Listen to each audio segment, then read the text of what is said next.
Mean राशि वाले मेरे मित्रों, आप सभी का स्वागत करते हैं मीन मंथन यूट्यूब चैनल में। इस पूरे जुलाई के महीने में भूल कर भी नहीं जाना इन 3 स्थानों पर, वरना शनिदेव का भयंकर क्रोध आपके ऊपर बरसेगा और शनिदेव के साथ राहु, मंगल और शुक्र एक साथ आपके जीवन की हर एक खुशी, हर एक बरकत को, धन दौलत और संपत्ति को समाप्त कर देंगे। इसी के साथ साथ यदि आप समय पर नहीं संभले और इन 3 स्थानों पर आपने जाना बंद नहीं किया तो कर्जा, बीमारी, दुर्घटना, दरिद्रता और लड़ाई झगड़े आपकी जिंदगी में शामिल हो जाएंगे। और इन सब का सबसे बड़ा कारण होगा आपके द्वारा की जाने वाली यह एक भयंकर गलती कि आप गलती से ही सही लेकिन इन 3 स्थानों पर चले जाएंगे। जी हाँ मित्रों, इन 3 स्थानों पर इतनी भयंकर नकारात्मक ऊर्जा होती है कि शनिदेव इसे बिल्कुल भी सह नहीं सकते हैं और वे हर एक उस इंसान को श्राप देते हैं जो इन 3 जगहों पर भूल से भी चला जाता है। अब आप सोचेंगे कि भूल से यदि चले जाएंगे तो शनिदेव इतने क्रोधित क्यों होंगे, क्योंकि भूल से किया गया पाप का तो हर देवी देवता क्षमादान कर देते हैं। परंतु दोस्तों, हम आपको बता दें कि यह बात ठीक नहीं है। पाप चाहे भूल से किया जाए या जानबूझकर किया जाए, पाप तो पाप होता है। अब बिजली के तार को चाहे आप भूल से छुएं या जानबूझकर छुएं, करंट तो आपको लगेगा ही। इसी प्रकार यदि आपने कोई ऐसा कर्म किया है जो शास्त्रों के और देवीय शक्तियों के अनुकूल नहीं है, तो आपको उस कर्म का फल तो भोगना ही होगा। इसीलिए हम आपसे कह रहे हैं कि इस जुलाई के महीने में आपको बहुत अधिक सतर्क रहना है। अब इसका कारण यह है कि आपके जीवन में 2 बहुत बड़ी समस्याएं खड़ी हो गई हैं ग्रहों को देखते हुए। पहली तो यह है कि 29 जून से शनि वक्रीय चाल चल रहे हैं, जो कि बहुत अधिक सावधानी से रहने वाला समय होता है। वैसे तो शनिदेव की दृष्टि ही वक्री होती है, लेकिन अब उनकी चाल भी वक्री हो गई है, जो कि उनके प्रभाव को 2 गुना कर देती है। इसी के साथ साथ मंगल भी इस पूरे जुलाई के महीने आपकी राशि में भारी रहने वाले हैं। अब शुक्र और शनि की यदि बात की जाए तो दोनों परम मित्र होते हैं और बुध भी शनि के मित्र हैं। तो जो शुक्र और बुध दोनों आपके जीवन में लाभ भाव में गोचर कर रहे हैं, वे भी आपको लाभ के स्थान पर हानि पहुंचाएंगे और इन दोनों ग्रहों से जुड़ी हुई समस्या आपके जीवन में बढ़ती चली जाएगी, क्योंकि इसका कारण होगा शनि देव से इनकी परम मित्रता। और यह तो हम आपसे पहले ही कह चुके हैं कि जिस इंसान से शनिदेव क्रोधित हो जाते हैं, उस इंसान का राहु एक्टिव हो जाता है, सक्रिय हो जाता है और उस इंसान से जानबूझकर ऐसे कर्म करवाता है जिससे कि शनिदेव उस पर और अधिक नाराज हो जाते हैं, क्रोधित हो जाते हैं और उसे दंड देने लगते हैं। इसीलिए आपने यह कहावत तो अवश्य सुनी होगी कि विनाश काले विपरीत बुद्धि, यानी कि जब इंसान का समय खराब आने को होता है तो उसकी बुद्धि भी विपरीत हो जाती है। और इंसान का वक्त खराब आने का मतलब क्या है कि शनिदेव उससे क्रोधित हो चुके हैं। अब शनिदेव क्रोधित होंगे तो बुरा वक्त कैसे आएगा। आप समझिए कि शनिदेव की जो शक्तियां हैं वे इस कलयुग में बहुत अधिक हैं। सबसे पहली शक्ति है कि शनिदेव को न्याय का और कर्म का देवता कहा जाता है। इसी के साथ साथ शनिदेव दंड अधिकारी भी हैं, यानी हर इंसान जो इस धरती पर जी रहा है उसके जीवन में कौन सी सजा उसे कब मिलेगी, इसका निर्णय शनिदेव ही लेंगे। और ये अधिकार शनिदेव को किसी और ने नहीं, स्वयं भोलेनाथ ने दिए हुए हैं। तो इस अधिकार से शनिदेव जब आपको दंड देंगे, आपसे नाराज होंगे, तभी तो आपका बुरा समय आएगा। और जब आपका बुरा समय आएगा तो उस बुरा समय को लाने के लिए कुछ ना कुछ तो माध्यम बनेगा। तो आपके ही द्वारा किए गए कुछ ऐसे कार्य जो शनिदेव को नाराज करेंगे और आपका बुरा समय लेकर आएंगे, तो आपकी बुद्धि पर राहु हावी हो जाएगा और जानबूझकर आपसे ऐसे कार्य कराएगा जिससे कि आप गलत दिशा में चले जाएंगे और आपके कर्म खराब हो जाएंगे, जिससे शनिदेव आपसे क्रोधित होकर आपको दंड देंगे। इसीलिए यह कहावत बनी हुई है। तो सबसे बेहतर होगा दोस्तों कि आपको पहले से ही इस बात के बारे में जानकारी प्राप्त हो जाए कि ऐसे विकट समय में जब शनिदेव वक्री हैं, यानी उनकी महादशा चल रही है, तो आपको कौन से ऐसे स्थान हैं, कौन से ऐसे कार्य हैं जो नहीं करने हैं, जो शनिदेव की सोच के और उनके विचारधारा के खिलाफ हैं। अब जब आपको इन चीजों के बारे में पता चल जाएगा तो आप पहले से ही सतर्क हो जाएंगे, फिर आप यह गलती नहीं करेंगे और आपके जीवन में शनिदेव की कृपा भी बनी रहेगी। सीधी सी बात है कि जब शनिदेव आपसे नाराज नहीं हैं तो वे आपसे प्रसन्न होंगे। और प्रसन्न होंगे तो फिर आपको अच्छे फल भी देंगे। वैसे प्रिय मित्रों, हम आपको बता दें कि शनि जब बकरी होते हैं या शनि की 7.5 चल रही होती है, यानी कि शनि किसी भी प्रकार से हावी होते हैं, तो किसी किसी जातक को तो करोड़पति तक बना देते हैं। किसी किसी जातक के जीवन में वे खुशियां लेकर आते हैं जिसके लिए वो जीवन भर से तरस रहा था। लेकिन इसकी भी कुछ शर्तें हैं, कुछ ऐसे कार्य हैं जिन्हें आपको भूल कर भी नहीं करना है। अब शनिदेव की महादशा के समय में आपको क्या करना है, इससे ज्यादा ख्याल इस चीज का रखना पड़ता है कि क्या नहीं करना है, क्योंकि शनिदेव बहुत ज्यादा क्रूर हैं। एक बार जब गुस्सा हो गए तो फिर प्रसन्न कर पाना बहुत अधिक मुश्किल हो जाता है। इसीलिए प्रिय बंधुओं, हम बार बार आपसे एक ही बात कह रहे हैं कि चाहे कुछ भी हो जाए, कोई भी ऐसा कार्य नहीं करना है जिससे कि शनिदेव क्रोधित हो जाएं, वरना सब किए कराए पर पानी फिर जाएगा और आपकी हर योजना चौपट हो जाएगी। आपका जीवन बर्बाद होते देर नहीं लगेगी। प्रिय बंधुओं, इस वीडियो में जो जानकारी हम आपको दे रहे हैं उसके लिए हमने शास्त्रों की गहराई से विशेष ज्ञान को निकाला है, आपके ग्रहों की चाल का पूर्ण अध्ययन किया है और संपूर्ण ज्योतिषीय आकलन के आधार पर आपकी कुंडली का सही विश्लेषण करने के आधार पर सारी ज्ञान की बातें आपको बता रहे हैं। हमने इस वीडियो को बनाने में बहुत मेहनत की है। हमारी पूरी टीम के साथ मिलकर हमने प्रयास करके आपके लिए सर्वोत्तम से सर्वोत्तम ज्ञान देने की कोशिश की है। साथ ही साथ माता रानी की कृपा और आशीर्वाद भी आपके लिए इस वीडियो के माध्यम से पहुंचाने की कोशिश की है। तो अब हम यह चाहते हैं कि आप इस वीडियो को पूरा देखें, क्योंकि यदि आपने इस वीडियो को पूरा नहीं देखा तो हमारी सारी मेहनत पर पानी फिर जाएगा। साथ ही साथ माता रानी की कृपा और आशीर्वाद भी आपको प्राप्त नहीं हो पाएगा, क्योंकि वीडियो के अंत में हम आपको एक ऐसा महाशक्तिशाली उपाय भी बताएंगे जिससे शनिदेव के साथ साथ उनके अन्य सहयोगी ग्रह जैसे कि राहु, केतु, शुक्र और बुध सब एक साथ प्रसन्न हो जाएंगे। साथ ही साथ माता रानी की पूर्ण कृपा और आशीर्वाद भी आपको एक बार में ही पहुंच जाएगी। यानी एक उपाय से माता रानी की कृपा और ग्रहों का पूर्ण आशीर्वाद आपको प्राप्त हो जाएगा। तो उस उपाय को आपको अवश्य देखना होगा, तभी आपका यह वीडियो देखना और हमारा इस वीडियो को बनाना सार्थक सिद्ध हो पाएगा। तो उम्मीद है मित्रों कि आप हमारी बातों को समझ रहे होंगे। हमारे वीडियो में केवल ठोस और सच्चा ज्ञान दिया जाता है, यहाँ फिजूल की बातें करके हम समय खराब नहीं करते हैं।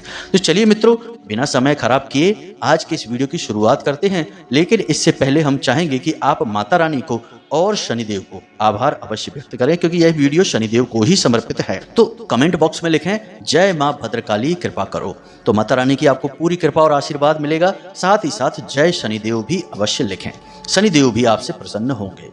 इसी के साथ साथ माता रानी के इस दास का आपसे एक छोटा सा निवेदन और है कि यदि आप इस चैनल पर पहली बार आए हैं तो आप इसे सब्सक्राइब करके बगल में जो घंटी का निशान है उसे भी अवश्य दबा ही दें। ऐसा करके आप हमारे और माता रानी के दिव्य परिवार के सदस्य बन जाएंगे। और इसके बाद जो भी माता रानी की सेवा में पूजा पाठ अनुष्ठान हम करते रहते हैं, उन सबका कुछ ना कुछ आंशिक फल आपको अवश्य प्राप्त होगा। साथ ही साथ माता रानी की दिव्य और कृपा तो आपके साथ रहेगी ही रहेगी। तो चलिए जल्दी से चैनल को सब्सक्राइब करिए, फिर आगे बढ़ते हैं। तो चलिए दोस्तों शुरू करते हैं। अब सबसे महत्वपूर्ण बात दोस्तों, आपको इस पूरे जुलाई के महीने कुछ समस्याएं हैं जिनसे लगातार जूझते रहना पड़ेगा। पहली समस्या रहेगी आपके शरीर, आपके स्वास्थ्य को लेकर। 2-3 समस्याएं हैं जो आपके शरीर में लगातार बनी रहेंगी एक के बाद एक।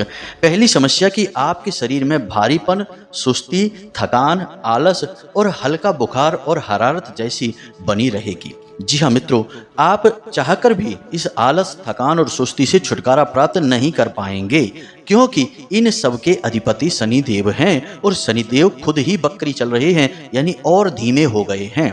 बकरी चाल का मतलब होता है धीमे चलना, तो और धीमे हो गए हैं। तो अब आप समझिए कि जब शनिदेव खुद ही बहुत धीमे चल रहे हैं तो उनके प्रभाव से आप तो धीमे रहेंगे ही, तो यानी कि यह उनकी ही दशा है, उनका ही प्रभाव है।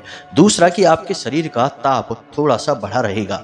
अब आपके मन का भी ताप बढ़ेगा। अब शरीर का ताप बढ़ने से मतलब है कि आपको शरीर में गर्मी का बहुत अधिक एहसास होगा। जी मित्रों, आपको ऐसा लगेगा जैसे आपके शरीर में गर्मी एकदम से बढ़ रही है। इसी के साथ साथ आपके मन का भी ताप बढ़ेगा, यानी कि आपको बात बात पर क्रोध और चिड़चिड़ाहट आएगी। आपकी झुंझलाहट बढ़ती चली जाएगी, जरा सा काम नहीं बनेगा और आपके मन में क्रोध भर जाएगा। किसी की जरा सी बात आपके साथ जरा सी खटपट होगी और आपको उस पर क्रोध आने लगेगा। जी हाँ मित्रों, अब शरीर की जो ताप है वह तो ठीक है, लेकिन मन का ताप आपके लिए खतरनाक है, यह आपके लिए समस्याएं खड़ी करेगा। तो ऐसे में आपको क्या करना है? सबसे पहला काम ऐसे में कि आपको किसी के साथ बहसबाजी में नहीं पड़ना है, ज़्यादा बातें किसी के साथ ना करें। इस पूरे जुलाई के महीने सबसे बड़ी सावधानी और सबसे बड़ी सलाह आपको यही है कि आप अपने काम पर ध्यान दें। जो भी कार्य आप कर रहे हैं, काम धंधा व्यापार नौकरी जो भी कुछ आप कर रहे हैं, बस अपने काम पर पूरा फोकस बनाकर रखें।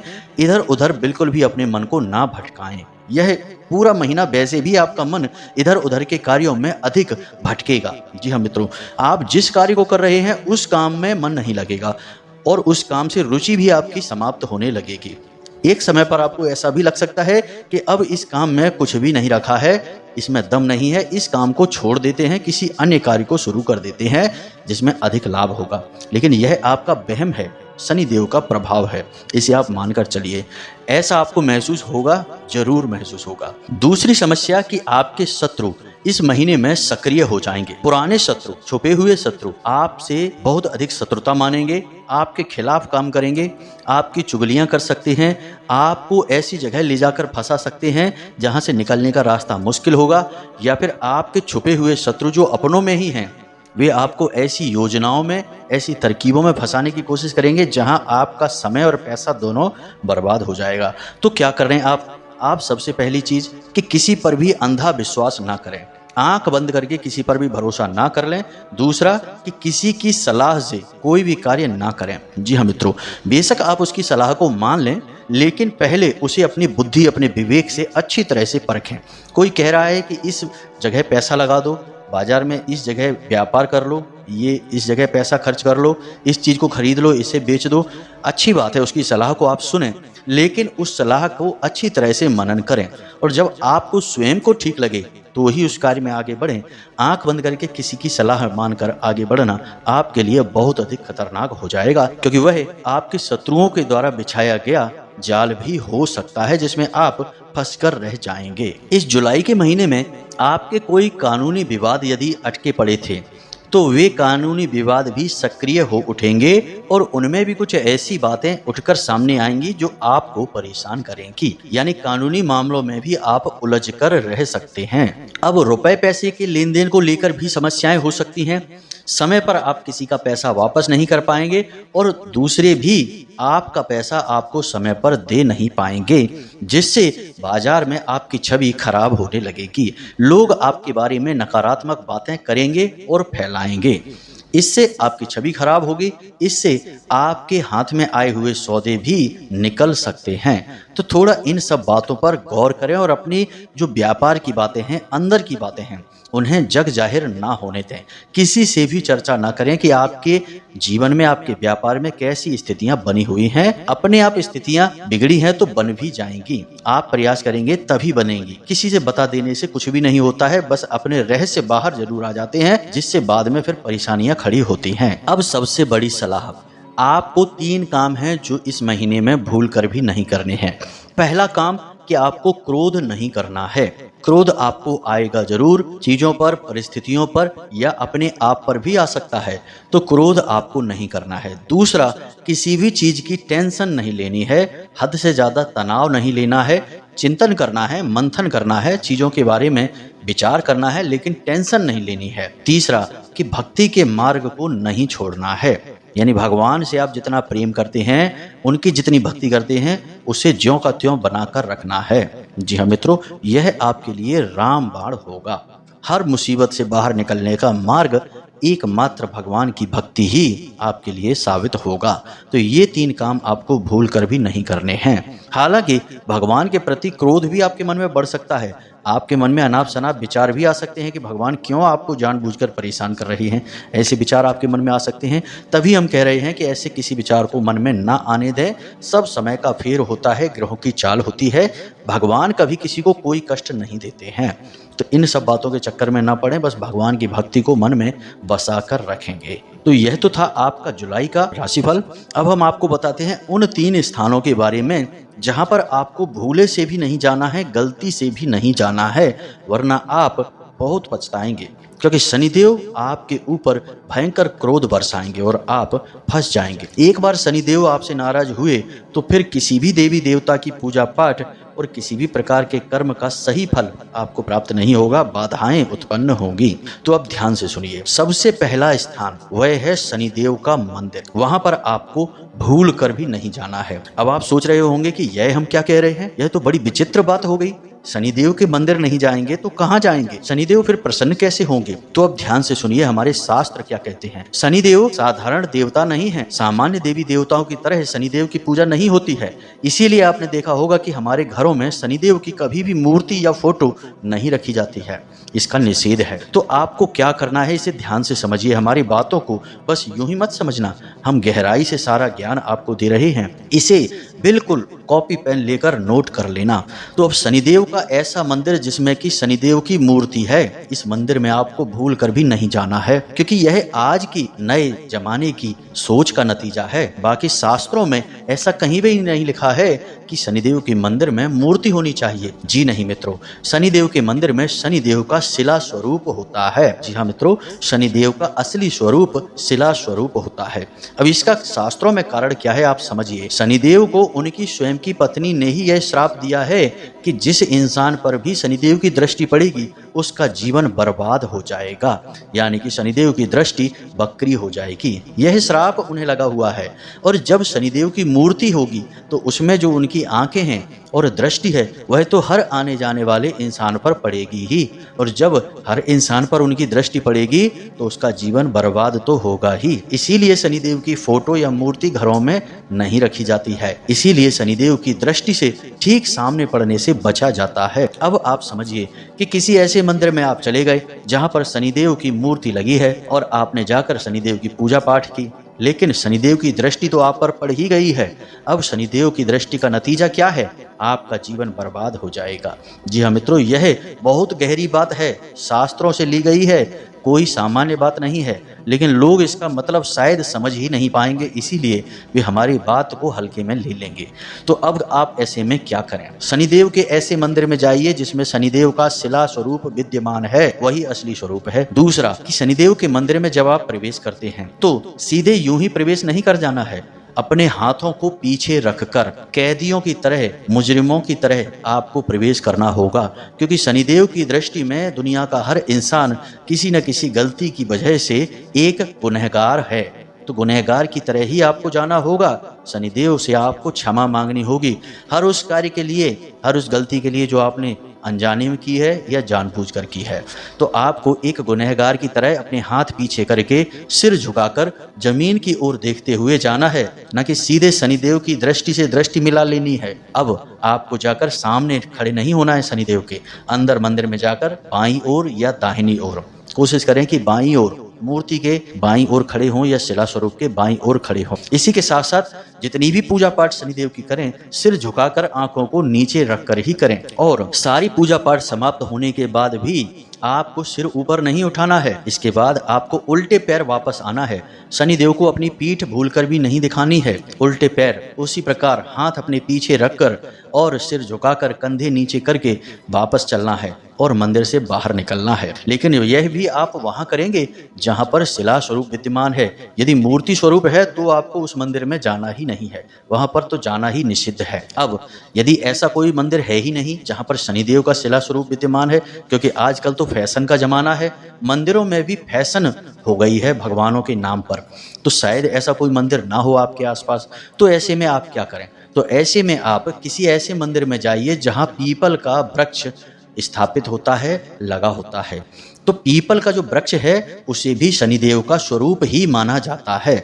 तो शनिवार के दिन जो भी पूजा पाठ विधि विधान से आपको करने हैं वे सब आप पीपल के वृक्ष के नीचे कर सकते हैं, लेकिन याद रखें कि पीपल का वह वृक्ष मंदिर के प्रांगण में होना चाहिए। अक्सर हनुमान जी के या भोले बाबा के मंदिरों में प्रांगण में पीपल का वृक्ष मिल ही जाता है। तो हनुमान जी के मंदिर के प्रांगण में जो पीपल का वृक्ष लगा है वह शनिदेव का ही स्वरूप है।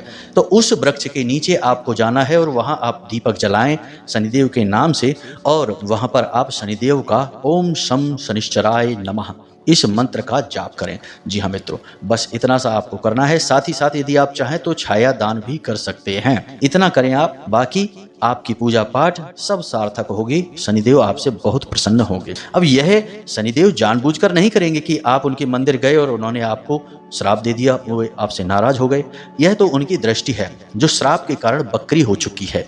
तो जैसे ही आप जाएंगे और आपकी जीवन में बर्बादी आ जाएगी। जी हाँ मित्रों, यह कड़वा सच है, लेकिन लोगों को हजम करने में समस्या होती है, क्योंकि शास्त्रों की सच्ची और अच्छी बातें लोग जानते कहाँ हैं। आजकल तो लोग केवल फैंसी, बनावटी और दिखावटी बातों में ज़्यादा रहते हैं। लेकिन हम तो आपको सच्चा ज्ञान देंगे, क्योंकि हमें माता रानी का आदेश है कि जो बातें बोलनी हैं वे सच होनी चाहिए, झूठी और पाखंड बातें हमें नहीं करनी है। तो यह तो पहला स्थान हो गया। उम्मीद है आप इस बात की गहराई को समझ चुके होंगे। अब बात करते हैं दूसरे स्थान की। अब दूसरा स्थान वह स्थान है जहां पर की हिस्सेदारी को लेकर बहस हो रही है या लेन देन को लेकर किसी प्रकार का विवाद चल रहा है। चाहे भले ही कोई आपको बुलाए कि हमारा विवाद है, जरा इसे सुलझाने में हमारी मदद करो, क्योंकि ऐसा अक्सर होता है कि लोग अपने मित्रों को, साथियों को बुला लेते हैं अपने विवादों को। जैसे परिवार के विवाद हैं, प्रॉपर्टी का लेन देन है, पैसे रुपए का लेन देन है, इन सारे विवादों को सुलझाने के लिए अपनों को बुला लेते हैं। लेकिन आपको ऐसी जगह पर भूल कर भी नहीं जाना है, क्योंकि अभी शनि बकरी चाल में है और शनि की महादशा भी चल रही है। तो ऐसी स्थिति में आप किसी के यहाँ किसी प्रकार का भी न्याय नहीं कर सकते हैं। यह अधिकार आपके पास है ही नहीं। यह अधिकार तो स्वयं शनिदेव के हाथों में है। तो आप भूल कर भी किसी के यहाँ ना जाएं किसी के विवाद को सुलझाने के लिए। आप यदि ऐसी जगह पर जाते हैं तो आप शनिदेव के दोषी बन जाते हैं, क्योंकि आप वही कार्य करने लगेंगे जो कार्य शनिदेव स्वयं कर रहे हैं। तो क्या भगवान और भक्त एक ही कार्य कर सकते हैं? भगवान ने इस संसार को बनाया है, क्या भक्त इस संसार को बना सकता है? नहीं। भक्त भगवान के बनाए हुए नियमों का पालन करेगा। तो यही आपको करना है। आप न्याय के मार्ग पर चलेंगे, लेकिन न्याय की बातों में आप शामिल नहीं होंगे, यानी कि किसी के लिए न्याय आप करेंगे नहीं, आप न्याय के नियमों का पालन करेंगे। तो उम्मीद है कि आप समझ रहे हैं कि हम आपसे क्या कहना चाहते हैं। यानी कि जहां किसी प्रकार का विवाद चल रहा है, झगड़ा चल रहा है, आपको उसे सुलझाने के नियत के साथ नहीं जाना है। तो अब बात करते हैं तीसरे स्थान की। जी हाँ मित्रों, यह और भी अधिक महत्वपूर्ण है, जरा इसे ध्यान से समझना। आजकल के दौर में लोग इस बात को फैशन बना चुके हैं कि वे अपने धर्म को या किसी अन्य धर्म को, अपने भगवानों को या किसी अन्य के भगवानों को, दूसरे धर्म के भगवान हो चाहे अपने भगवान हो, यानी कि ईश्वर के किसी भी स्वरूप का अनादर कर रहे हैं, अनर्गल बातें कर रहे हैं, धर्म का अपमान कर रहे हैं, अधर्मी बातें कर रहे हैं। ऐसे स्थान पर आपको भूल कर भी नहीं जाना है, ना ही वहां ठहरना है। यदि आप ऐसे स्थान पर बैठे हैं जहां अचानक से लोग ऐसी बातें करने लगे जो कि भगवान का अपमान हो, उनकी भक्ति मार्ग के खिलाफ हो, यानी अधर्मी बातें, भगवान का अपमान करने वाली बातें करने लगे, तो या तो आप उनकी बातों को वहीं रोक दें, यदि रोक नहीं सकते तो आप तुरंत उस स्थान को छोड़ दें। अब इसका कारण क्या है? इसका कारण सबसे बड़ा यह है कि शनि देव स्वयं भगवान के बहुत बड़े भक्त हैं। जी हाँ मित्रों, भगवान श्री कृष्ण की भक्ति में डूबे रहने के कारण ही तो उन्हें श्राप प्राप्त हुआ था उनकी पत्नी के द्वारा। जी हाँ मित्रों, तो जो इतना बड़ा भक्त भगवान का है कि उसे भक्ति के कारण ही श्राप प्राप्त हो गया, तो वह यह कैसे बर्दाश्त कर सकता है कि कोई किसी भी भगवान, किसी भी धर्म या किसी भी भक्त का अपमान कर रहा हो। यह बिल्कुल ही शनिदेव की सोच के पूर्ण रूप से खिलाफ है। तो आपको भूल से भी ऐसे स्थान पर नहीं जाना है जहां लोग ऐसी बातें करते हैं, जहां लोग इस तरह की विचारधारा का समर्थन भी कर देते हैं कि वे कह दें कि हाँ ठीक है, ये भगवान तो ऐसे हैं, वैसे हैं, ये है, वो है। ऐसा यदि कोई कह भी देता है तो आपको उस इंसान का साथ भी तुरंत त्याग देना है। और यदि आप ऐसा नहीं करते हैं, आप सोचें कि हम तो नहीं कह रहे हैं, हमें क्या है, दूसरे ही तो कह रहे हैं, उन्हें कहने दो, क्या फर्क पड़ जाता है। यदि आप ऐसा सोच के वहां बैठे रहते हैं तो उस स्थान से उत्पन्न होने वाली दूषित ऊर्जाएं आपकी ऊर्जा क्षेत्र को भी दूषित करेंगी और आपके मन को भी दूषित करेंगी। इसलिए आपको उस स्थान को तुरंत छोड़ देना है, वरना शनिदेव का क्रोध आपके ऊपर बरसेगा ही। जी हाँ मित्रों, तो ये तो थी ये 3 स्थानों की बातें। अब हम आपको बताते हैं उस महाशक्तिशाली उपाय के बारे में। तो ध्यान से सुनिए इस उपाय को। मित्रों, यह उपाय एक मंत्र है और इस मंत्र का नाम है नवाड़ मंत्र। जी हाँ मित्रों, नवाड़ मंत्र बहुत ही शक्तिशाली मंत्र है और इस मंत्र में सभी दैवी शक्तियां यानी कि शक्ति के सभी रूप समाहित होते हैं। यह असल में माँ दुर्गा का विशेष मंत्र है, लेकिन इसमें माता दुर्गा की समस्त रूप जैसे कि माँ काली हैं, भद्रकाली हैं, चामुंडा हैं, छिन्नमस्ता हैं, कूष्मांडा हैं, जितने भी 9 देवियों के रूप हैं सब इसी में समाहित होते हैं। तो यह देवी शक्ति के लिए बहुत ही शक्तिशाली मंत्र है। तो आपको इस मंत्र का प्रयोग करना है। साथ ही साथ जो 9 ग्रह हैं वे सभी 9 ग्रहों की शक्ति इस एक मंत्र में समाहित होती है। इस मंत्र का एक एक अक्षर एक एक ग्रह को प्रदर्शित करता है। जी हाँ मित्रों, उदाहरण के लिए हम आपको बता दें कि इस मंत्र में पहला अक्षर है एम, जो सूर्य को और देवियों में शैलपुत्री को दिखाता है। दूसरा अक्षर है ह्लीम, जो चंद्रमा को और देवी की दूसरी शक्ति ब्रह्मचारिणी को दिखाता है। और तीसरा अक्षर है क्लीम, जो कि चंद्रघंटा देवी को दिखाता है। इसी प्रकार ग्रहों में यह मंगल को दिखाता है। तो इसी प्रकार एक एक अक्षर में एक एक ग्रह और एक एक देवी शक्ति समाहित है। तो आप यहीं से अंदाजा लगा लें कि यह मंत्र कितना शक्तिशाली है। तो अब आपको क्या करना है यह ध्यान से सुनिए कि आपको किसी भी शनिवार के दिन बाजार से एक नारियल लाना है, लाल कपड़ा और लाल धागा लेकर आना है, लाल रंग का ही प्रसाद और लाल पुष्प लेकर आना है। और इस संपूर्ण सामग्री का प्रयोग आप रात्रि में शनिवार के दिन विधि विधान के साथ करेंगे। अब शनिवार की रात्रि यानी 9 बजे के आसपास आप आसन लगाकर बैठिए, माँ दुर्गा की फोटो स्थापित करिए और उसके बाद इस नारियल का पूजन करिए और इसे लाल कपड़े और लाल धागे से लपेटकर अपने पूजा घर में स्थापित कर दीजिए। फिर आप स्फटिक या फिर रुद्राक्ष की माला से इस मंत्र का जाप करेंगे। एक माला जाप करना है आपको। मंत्र है ओम ऐं ह्लीं क्लीं चामुंडाय विच्चय। मंत्र बहुत ही सरल है, आपने अवश्य ही सुना होगा। इस मंत्र का एक माला जाप करेंगे और उसके बाद आप इस नारियल को अपने पूजा घर में स्थापित कर लेंगे। इसके बाद यह माता का शुद्ध स्वरूप बनकर आपके पूजा घर में स्थापित रहेगा। और फिर इसके बाद अगले दिन से ही यानी पूरे जुलाई के महीने आप जब भी अपने घर से बाहर निकलें तो इस नारियल के पैर छूकर और मन में इस मंत्र का उच्चारण करके ही बाहर निकलें। जब आप घर से बाहर कदम निकालें तो अपने मन में इसी मंत्र का उच्चारण करते हुए कदम को बाहर निकालें। मन में ही आपको जाप करना है, मौखिक या उपांशु जाप नहीं करना है। आप कितनी भी बार जाप कर सकते हैं, 1 बार या 2 बार, कोई फर्क नहीं पड़ता है। बस आप इस मंत्र को अपने मन में ख्याल अवश्य करेंगे। बस इतना सा कार्य आपको करना है। इससे दैवी शक्तियाँ आपको प्राप्त होंगी, माँ भद्रकाली माँ दुर्गा की शक्तियाँ आपको प्राप्त होंगी, कृपा प्राप्त होगी। ठीक इसी के साथ साथ ग्रहों का भी जो कुप्रभाव आपके ऊपर पड़ने वाला है वह भी बहुत ही कम हो जाएगा। अब यदि कोई प्रश्न आपके मन में उठता है तो आप हमसे कमेंट करके पूछ सकते हैं या फिर वीडियो के डिस्क्रिप्शन में दिए गए व्हाट्सएप नंबर पर मैसेज करके भी पूछ सकते हैं। हमें समय मिलेगा तो हम आपके प्रश्नों के जवाब आपको अवश्य देंगे ही। इसी के साथ साथ आज की इस वीडियो को विराम देते हैं। हमेशा हंसते रहिए, मुस्कुराते रहिए। याद रखिए कि माता रानी की पूर्ण कृपा और आशीर्वाद आपके ऊपर है, तभी आप इस वीडियो को यहाँ तक देख पाए हैं। तो पूरे भक्ति भाव के साथ माता रानी को याद करते हुए मन में विचार करें और बोलें जय माई की, जय माँ भद्रकाली। माता रानी की आपको पूर्ण कृपा और आशीर्वाद प्राप्त होगा। मिलते हैं अगले ज्ञानवर्धक वीडियो में, तब तक के लिए धन्यवाद।